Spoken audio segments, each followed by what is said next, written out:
ओम शांति। विनाश का समय समीप आ रहा है, हमारा इंतजार कर रहा है।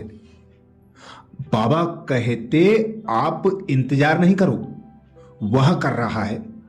समय तो आपकी रचना है, आप ऑर्डर करो तो वह सदा तैयार है। तो अभी अपने को अचल अडोल बनाने की तैयारी करो, क्योंकि विनाश तो निश्चित है, होना ही है। विनाशकारी परिस्थितियों में जब चारों ओर हलचल होगी, प्रकृति के पांचों तत्व उथल मचाएंगे, पांच विकार भी अपना अंतिम वार करेंगे। तो ऐसी हिलाने वाली परिस्थिति में अचल अडोल रहना है, अशांत करने वाली परिस्थितियों में शांत रहना है, जिसके लिए बाबा कहते तैयारी करो, डरो नहीं, घबराओ नहीं, यह नहीं सोचो यह कैसे होगा, अच्छा होगा। क्योंकि बाप दादा जानते हैं जितना समय नजदीक आ रहा है उतना नई नई बातें, संस्कार, हिसाब किताब के काले बादल आएंगे। यहां ही हिसाब किताब चुकतू होना है। कई बच्चे कहते हैं कि दिन प्रतिदिन ऐसी बातें बढ़ती क्यों हैं। जिन बच्चों को धर्मराजपुरी से क्रॉस नहीं करना है, उन्हों के संगम के इस अंतिम समय में स्वभाव संस्कार के सब हिसाब किताब यहां ही चुकतू होने हैं। जब अंत समय होगा तो चारों तरफ आग होगी। एक तरफ विनाश की आग, दूसरी तरफ विकारों की आग, तीसरी तरफ देह और देह के संबंध, पदार्थों के लगाव की आग, चौथी तरफ पश्चाताप की आग होगी।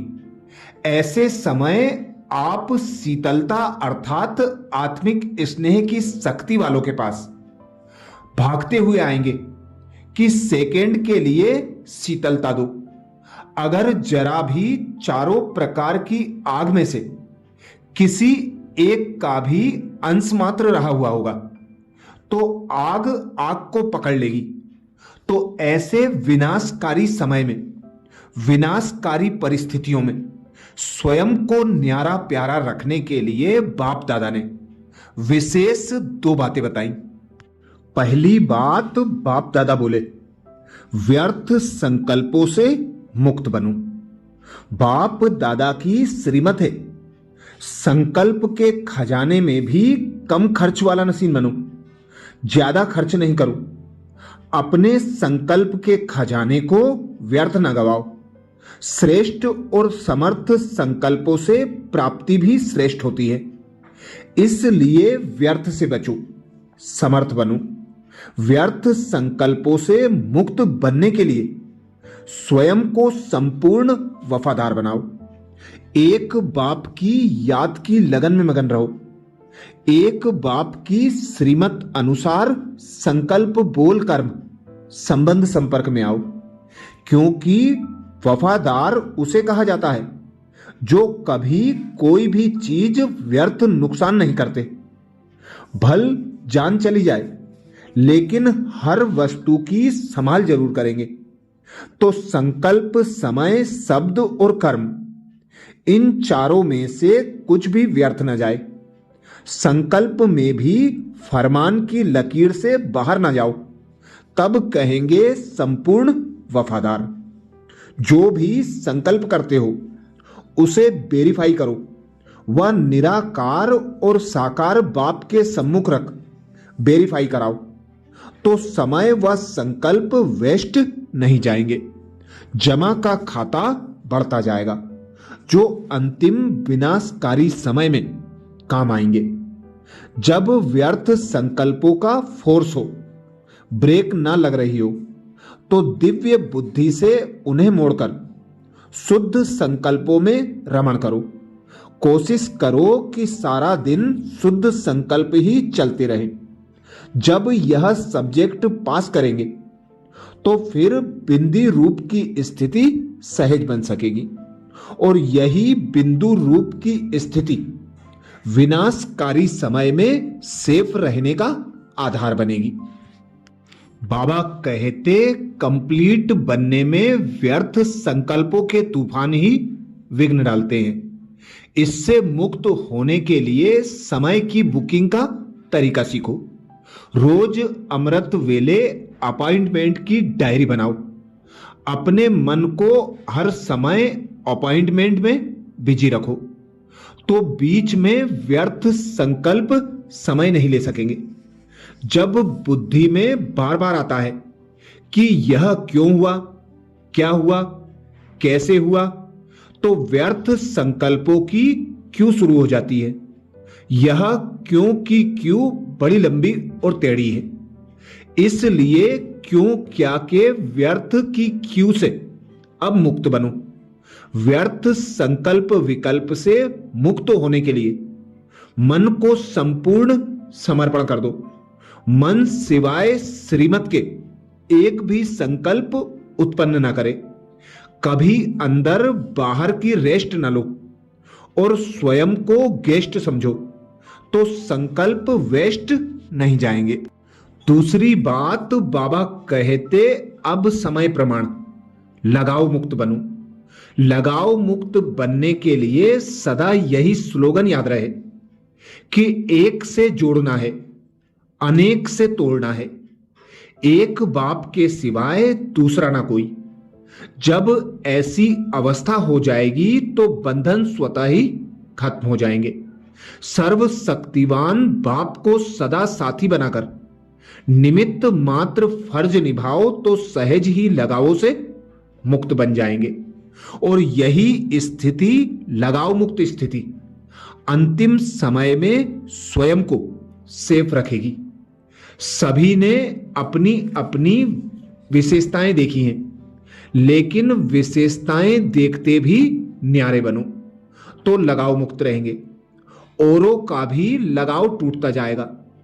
इसलिए कोई भी हो उसकी विशेषताएं जरूर देखो, इससे विशेष आत्मा बन जाएंगे। लेकिन विशेषता व गुणों को देखते उसकी विशेषताओं पर प्रभावित होने के बजाय उन्हें ऐसा बनाने वाले बाप को याद करो। स्वयं को मेहमान समझकर चलो। मेहमान का किसके साथ लगाव नहीं होता। हम इस शरीर में भी मेहमान हैं, इस पुरानी दुनिया में भी मेहमान हैं। जब शरीर में ही मेहमान हैं तो शरीर से भी क्या लगाव रखें। तो यह मेहमान शब्द की स्मृति लगाव मुक्त बना देगी।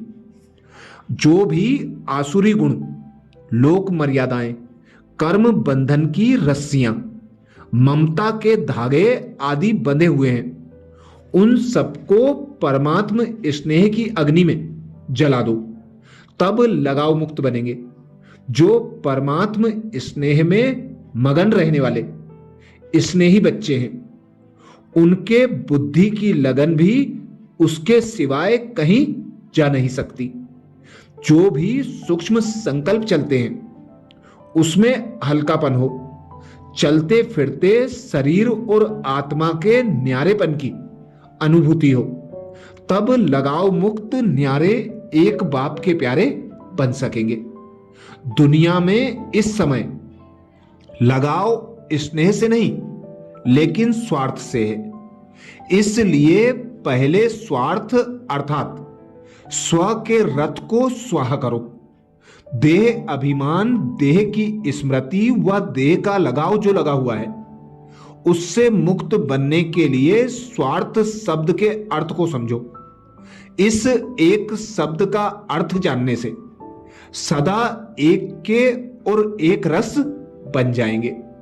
जिसका एक तरफ लगाव होगा वह अनेक तरफ के लगावों से सहज मुक्त हो जाएगा। जो स्नेही के स्नेह में खोया हुआ रहता है वह अपने आप की स्मृति व लगाव से सहज ही मुक्त हो जाता है। ऐसी स्नेही राजयुक्त योग युक्त आत्मा सर्व आत्माओं को सहज ही राजी कर सकती है। उससे कोई नाराज नहीं होता। अच्छा, ये विशेष इशारे बाप दादा के छंटे हुए महावाक्यों से थे, जिसमें बाप दादा ने विशेष अटेंशन दिलाया। विनाशकारी समय में, विनाशकारी परिस्थितियों में स्वयं को न्यारा एक बाप का प्यारा बनाकर रखने के लिए, अचल अडोल रहने के लिए दो बातों का विशेष ध्यान रखें। पहली बात, व्यर्थ संकल्प से मुक्त रहना है। दूसरी बात, लगाव मुक्त बनकर एक बाप का प्यारा बन जाना है। अच्छा, ओम शांति।